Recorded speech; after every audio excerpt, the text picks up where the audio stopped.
வணக்கம். இது அரியந்த் அகாடமி. தமிழ்நாடு போட்டித் தேர்வு மாணவர்களுக்கு அனைவருக்கும் இந்தியன் ரயில்வேலிருந்து ஏஎல்பி எனப்படும் அசிஸ்டன்ட் லோகோ பைலட் என்ற பதவிக்கு நோட்டிபிகேஷன் வந்திருக்கு.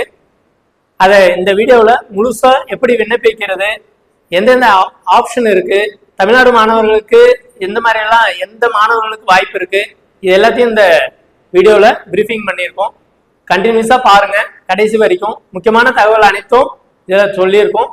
நோட்டிஃபிகேஷனும் இந்த டிஸ்கிரிப்ஷன்ல பின் பண்ணியிருக்கோம், அதையும் எடுத்து பாருங்க. இதுல டவுட் இருக்கிறவங்க அரியந்த் அகாடமியோட வாட்ஸ்அப் எண்ணுக்கு மெசேஜ் பண்ணி அதனோட கிளாரிஃபிகேஷன் கேட்டு தெரிஞ்சுக்கலாம். கண்டினியூஸா வீடியோ பாருங்க. இப்போ பாத்தீங்கன்னா டீடைல்டு சென்ட்ரலைஸ்டு எம்ப்ளாய்மெண்ட் நோட்டீஸ் 1/2026 பிரகாரம் அசிஸ்டன்ட் லோகோ பைலட் என்ற எக்ஸாமுக்கு இப்போ நோட்டிபிகேஷன் வந்திருக்கு. அந்த நோட்டிபிகேஷனோட விரிவான விளக்கத்தை இப்ப எப்படி அதை விண்ணப்பிக்கிறது, அதுல என்ன நோட்டிபிகேஷன் இம்பார்ட்டன்ட் பாயிண்ட்ஸ், இது எல்லாத்தையுமே இந்த வீடியோல பாத்திரலாம். சரி, பார்க்கலாம். இப்போ இதுல ரொம்ப முக்கியமானது என்ன டேட், அதாவது மே 15th இருந்து அடுத்த மாசம் ஜூன் 14ஆம் தேதி வரையும் கடைசி தேதியா பார்க்கப்படுது. ஜூன் மாசம் 14ஆம் தேதி வரையும் வெயிட் பண்ணாம இந்த ஜூன் மாசம் 5ஆம் தேதி 10ஆம் தேதிக்குள்ளவே இந்த அப்ளிகேஷனை போயிட்டு முடிக்கிறது பெட்டர். இதுல பாத்தீங்கன்னா ரொம்ப முக்கியமான ஒரு எக்ஸாம், நிறைய வேகன்சியும் கொடுத்திருக்காங்க. 11,000 வேகன்சி. அதுல மெடிக்கல் ஸ்டாண்டர்டும் ரொம்ப முக்கியம். A1, அதாவது இது லெவல் 2 போஸ்ட். 19,900 ரூபாய் பேசிக் பே கிடைக்கும். அதாவது டோட்டல் சேலரி பாத்தீங்கன்னா ஒரு 35க்கு மேல வரும். சரி, இது ரன்னிங் அலவன்ஸ் எல்லாம் போட்டீங்கன்னா அது 50 ரூபாய்க்கு கிராஸ் ஆகும். பட் இருந்தாலும் அப்ளிகேஷன் எப்படி போறதுன்னு இப்ப பார்க்கலாம்.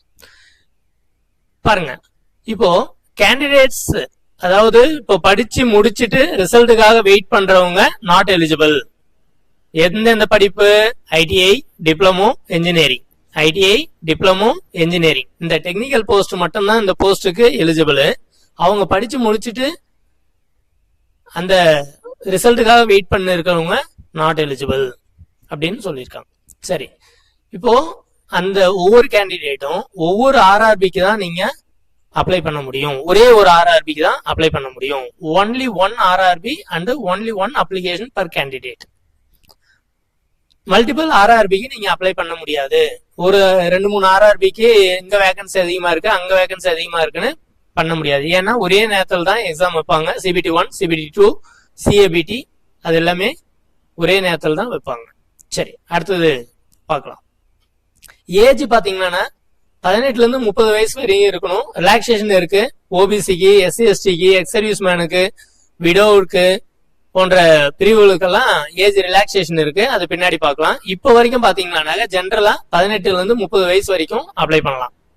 18ல இருந்து 30 வயசு வரைக்கும். அது எந்த டேட்டை வச்சு பிக்ஸ் பண்ணுவாங்கன்னு பாத்தீங்கன்னாக்க 1/7/2026. 1/7/2026. சரி, இது மொத்தமா முழுக்க ஆன்லைன் அப்ளிகேஷன் மட்டும்தான் ஃபில்அப் பண்ண முடியும். ஒரு ஃபர்ஸ்ட் லிங்க் ஓபன் பண்ணி நீங்க ஒரு அக்கௌண்ட் ஓபன் பண்ணணும். அந்த அக்கௌண்ட் ஓபன் பண்ண பிறகு ஒரு ஆர்ஆர்பியை நீங்க செலக்ட் பண்ணணும். டைரக்டா நீங்க சென்னை ஆர்ஆர்பிக்கு உள்ள போயிட்டீங்கன்னா அதிலே உங்களுக்கு அக்கௌண்ட் ஓபன் ஆயிரும். சென்னை ஆர்ஆர்பி செலக்ட் பண்ணிக்கலாம். சரி, அடுத்தது பார்க்கலாம்.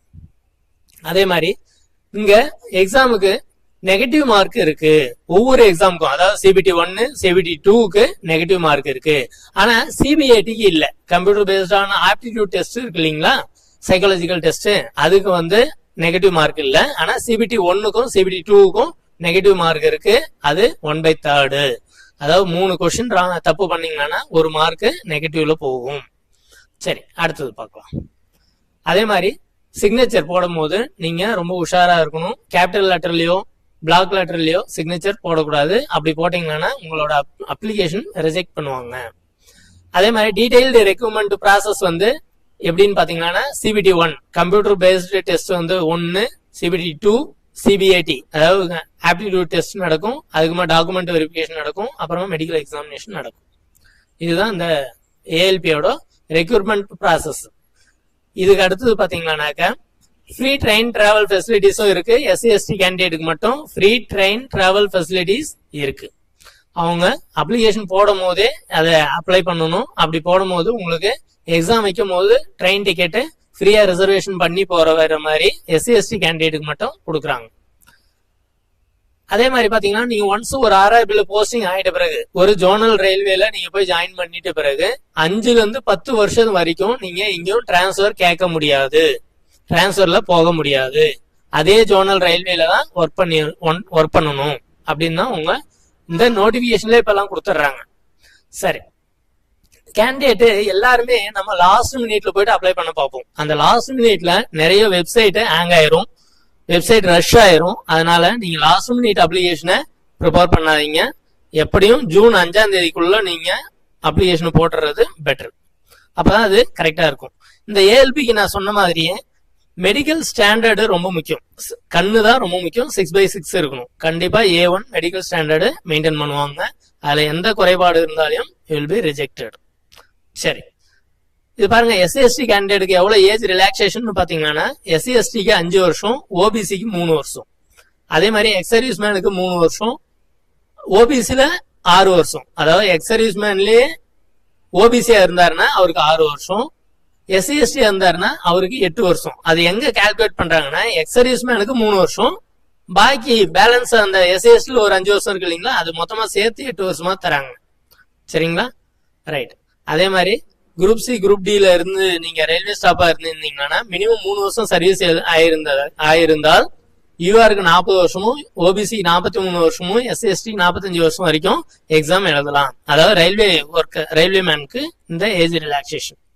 இது ஒன்றும் இல்லைங்க, 30 வயசு வரைக்கும் ஜென்ரலா எல்லாருமே எழுதலாம். SC/ST 35 வயசு வரைக்கும் எழுதலாம். எக்ஸ் சர்வீஸ் மேன் இருந்தாக்க ஓபிசில இருந்தீங்கன்னா 36 வரையும் எழுதலாம், SC/ST இருந்தீங்கன்னா 38 வரையும் எழுதலாம். அதே மாதிரி ரயில்வே மேனா இருந்தீங்கன்னா 40 வயசு வரைக்கும் யூஆர்ல இருக்கிறவங்க எழுதலாம், ஓபிசி 43, SC/ST 45 வரைக்கும் எழுதலாம். இந்த மாதிரி நிறைய ஏஜ் ரிலாக்ஸேஷன் இருக்கு. ஜுடிஷியலி செப்பரேட்டட் உமன்ஸ் இருந்தாங்கன்னா அவங்க வந்து 35, 38, 40, அதாவது யூஆருக்கு 35, ஓபிசி 38, SC/STக்கு 40 வயசு வரைக்கும் அவங்க எக்ஸாம் எழுதலாம். சரி, இந்த மாதிரி நிறைய செக்ஷன்ல ஏஜ் ரிலாக்ஸேஷன் கொடுத்துருக்காங்க. இருந்தாலும் அதெல்லாம் பாத்துங்க. இப்ப லோயர் லிமிட்னு பாத்தீங்கன்னா ஏஜ் 18 வயசுக்கு உள்ளார இருக்கிறவங்க இந்த அப்ளிகேஷனை போட முடியாது. அதாவது 1/7/2008க்கு அப்புறம் பிறந்தவங்க தான் இந்த அப்ளிகேஷனை, முன்னாடி பிறந்தவங்க தான் இந்த அப்ளிகேஷனை போட முடியும். அப்பர் ஏஜ் லிமிட்னு பாத்தீங்கன்னா 2/7/1996 வரைக்கும் 6க்கு பின்னாடி பிறந்தவங்க தான் இந்த அப்ளிகேஷனை போட முடியும். சரி, ஓபிசில இருக்கவங்க 93ல பிறந்தவங்க, அதாவது 2/7/93ல பிறந்தவங்க போடலாம். SC/STல இருக்கிறவங்க 2/7/1991 பிறகு பிறந்தவங்க அப்ளிகேஷன் போடலாம்.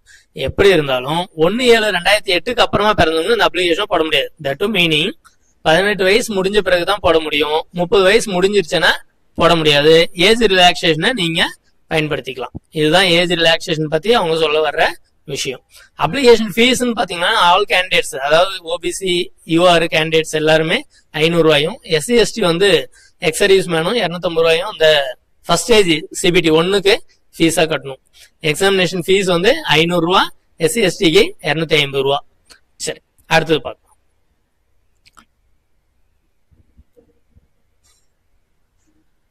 அதே மாதிரி நோ அப்ஜெக்ஷன் சர்டிபிகேட் ஆல்ரெடி ரயில்வேலயோ அல்லது PSU பப்ளிக் செக்டார்ல ஒர்க் பண்றவங்க, ஸ்டேட் கவர்மெண்ட்ல ஒர்க் பண்றவங்க, யாரா இருந்தாலும் கவர்மெண்ட்ல ஒர்க் பண்றவங்க நோ அப்ஜெக்ஷன் சர்டிபிகேட்டை ப்ரொடியூஸ் பண்ணணும். NOC சர்டிபிகேட் அது கண்டிப்பா எம்ப்ளாயர் கிட்ட இருந்து வாங்கி கொடுக்கணும். இப்பவே வாங்கி கொடுக்கறதா பெட்டரு.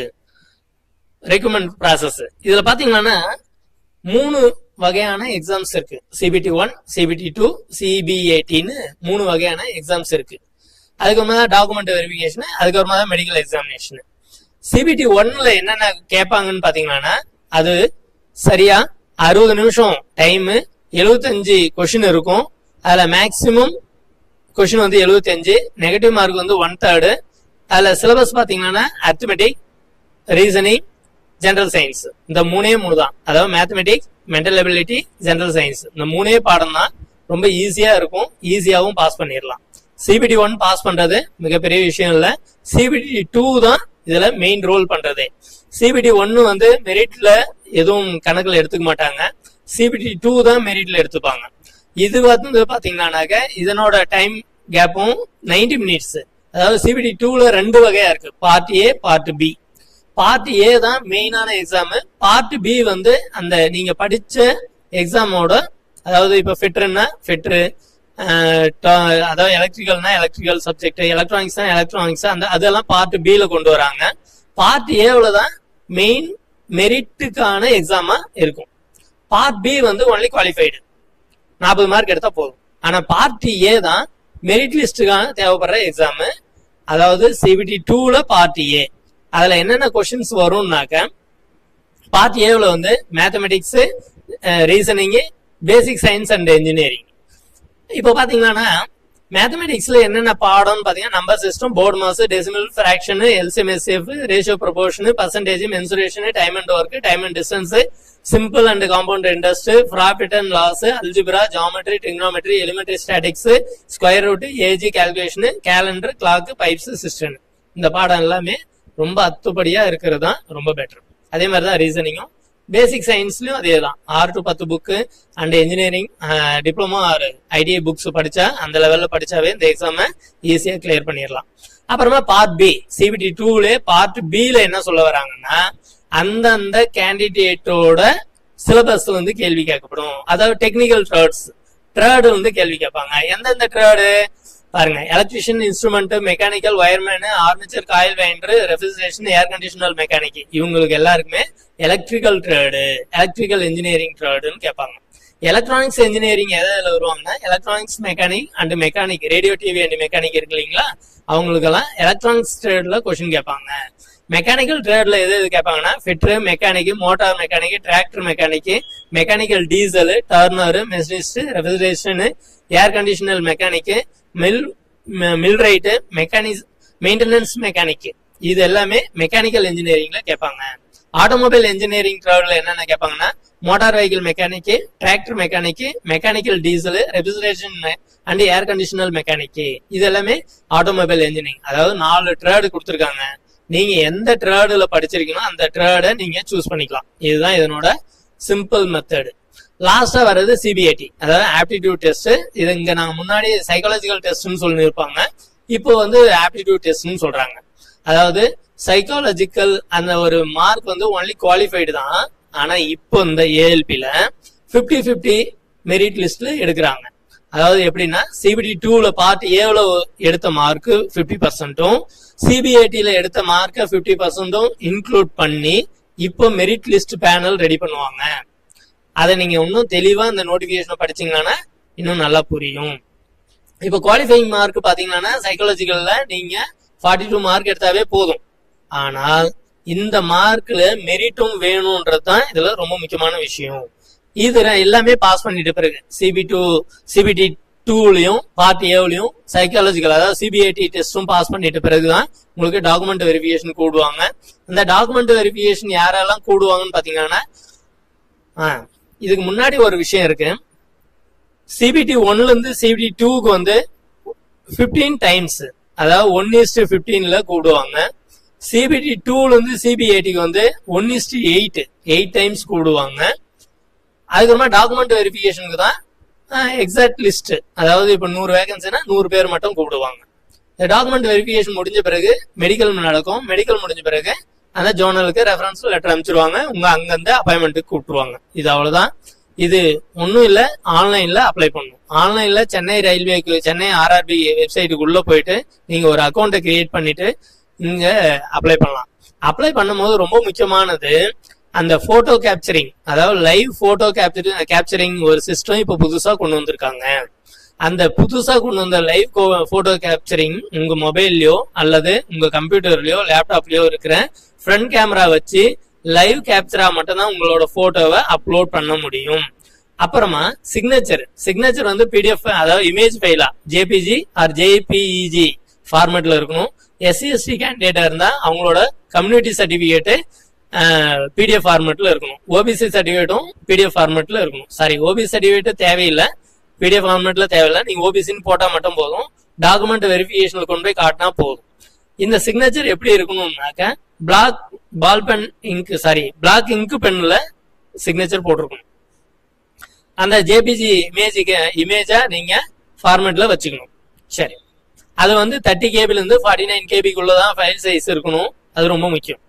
சரி, இப்ப பாத்தீங்கன்னா நம்ம சவுத் இந்தியாவில் அல்லது தமிழ்நாட்டு மாணவர்கள் வந்து சென்னை ஆர்ஆர்பிக்கும் பெங்களூர் ஆர்ஆர்பி அல்லது செகண்டராபாத் ஆர்ஆர்பி அல்லது திருவனந்தபுரம் ஆர்ஆர்பி எந்த ஆர்ஆர்பில உங்களுக்கு வேகன்சி அல்லது நீங்க எதுல போக விரும்புறீங்களோ ஏதாவது ஒரு ஆர்ஆர்பிய சூஸ் பண்ணிக்கிட்டு அப்ளிகேஷன் போடுறது சால சிறந்தது. நார்த் இந்தியாலாம் வேண்டாம், நார்த் இந்தியா போட வேணாம்னு தான் என்னோட ஒப்பீனியனு. சென்னை ஆர்ஆர்பியே ரொம்ப பெஸ்ட், பெங்களூரும் போடலாம், திருவனந்தபுரம், செகண்டராபாத். நீங்க டிஃப்ரெண்ட் ஆர்ஆர்பி ஏதாவது யோசிக்கிறீங்கன்னா இந்த நாலு ஆர்ஆர்பில இருந்து ஏதாவது ஒரு ஆர்ஆர்பிய நல்லதா பார்த்து சூஸ் பண்ணீங்க. வேகன்சி அதிகமா இருக்கிறது பார்த்து போடுறதும் சால சிறந்தது. சரி, அடுத்தது என்னன்னு பார்க்கலாம். இதுல முக்கியமானது வந்து மாடிஃபிகேஷன் ஃபீஸ்ன்னு மாடிஃபிகேஷன் டைம்னு ஒன்று தராங்க. அது எப்ப தராங்கன்னா இந்த லாஸ்ட் டேட் 14ஆம் தேதி முடிஞ்ச உடனே 17ஆம் தேதியில இருந்து 26ஆம் தேதி வரைக்கும், ஜூன் மாசம் 17ல இருந்து 26 வரைக்கும் மாடிஃபிகேஷன் டைம் தராங்க. இது நீங்க ஏதாவது தப்பா தந்திருந்தாவோ அதாவது மாடிஃபிகேஷன் பண்ணணும்னாவோ நீங்க ஒரு 250 ரூபா ஃபீஸ் கட்டி அந்த அப்ளிகேஷனை மாடிஃபிகேஷன் பண்ணிக்கலாம். அதுதான் முக்கியமானது. சரி நண்பர்களே, இந்த ஏஎல்பி தேர்வை தயார் செய்வது ரொம்ப எளிது. தமிழ்நாட்டு மாணவர்கள் தமிழ்லே எக்ஸாம் எழுதலாம். இது இருந்தாலும் ப்ரிப்பரபிளா இங்கிலீஷ்ல கொஞ்சம் ப்ரிப்பேர் ஆகிக்கிறது பெட்ரு. ரொம்ப ஈஸியான எக்ஸாமு. இது பாருங்க, என்னென்ன படிச்சிருந்தா நீங்க எலிஜிபிள்ன்றது ஃபர்ஸ்ட் 10th மெட்ரிகுலேஷனு, அப்புறமா என்சிவிடி எஸ்சிவிடி சர்டிபிகேட், அதாவது ஐடிஐ சர்டிபிகேட் வச்சுட்டு இருக்கணும், ஆர் டிப்ளமோ சர்டிபிகேட் இருக்கணும், ஆர் இன்ஜினியரிங் சர்டிபிகேட் இருக்கணும். இதுல ஏதாவது ஒண்ணு இருந்துச்சுன்னா நீங்க இந்த அசிஸ்டன்ட் லோகோ பைலட் பதவிக்கு விண்ணப்பிப்பது யூ ஆர் எலிஜிபிள். அடுத்தது பாத்தீங்கன்னா பாருங்க, பெங்களூர் வேகன்சி 200 கொடுத்துருக்காங்க, சென்னை வேகன்சி 186, செகண்டராபாத்துக்கு வந்து கிட்டத்தட்ட 1300க்கு மேல இருக்கு. இருந்தாலும் நீங்க ஒண்ணுக்கு ஏதாவது ஒண்ணுதான் ஈஸிவோ இருக்காதான் அப்ளை பண்ண முடியும், அல்லது எஸ்ஏஆர் சவுத் சென்ட்ரல் ரயில்வேக்கும் ஈஸ்ட் கோஸ்ட் ரயில்வேக்கும் தான் அப்ளை பண்ண முடியும். ஏதாவது ஒண்ணுதான் பண்ண முடியும். அதாவது சென்னைக்கு வந்து 186, பெங்களூருக்கு 200, செகண்டராபாத்ல 824, 596 ஏதாவது ஒண்ணுதான் அப்ளை பண்ண முடியும். அதே மாதிரி திருவனந்தபுரத்துக்கு வந்து வெறும் 64. இதுல நீங்க எது விருப்பப்படுறீங்களோ ஏதாவது ஒண்ணுக்கு போய் ஒரு ஆர்ஆர்பில போயிட்டு அப்ளை பண்றது ரொம்ப பெஸ்ட். அதே மாதிரி நீங்க ஓபிசி சர்டிபிகேட் கரெக்டா வாங்கி வச்சுக்கணும், எஸ்சிஎஸ்டி சர்டிபிகேட்டும் கரெக்டா இருக்கணும். ஓபிசி சர்டிபிகேட் இப்பயே வாங்கி வச்சுக்கிறது பெட்ரு, ஆனா பட் அப்லோட் பண்ண தேவையில்லை. அதாவது செல்ஃப் டிக்ளரேஷன் சர்டிபிகேட் ஓபிசில நீங்க எடுத்து வைக்கணும், அதை சப்மிட் பண்ணணும்.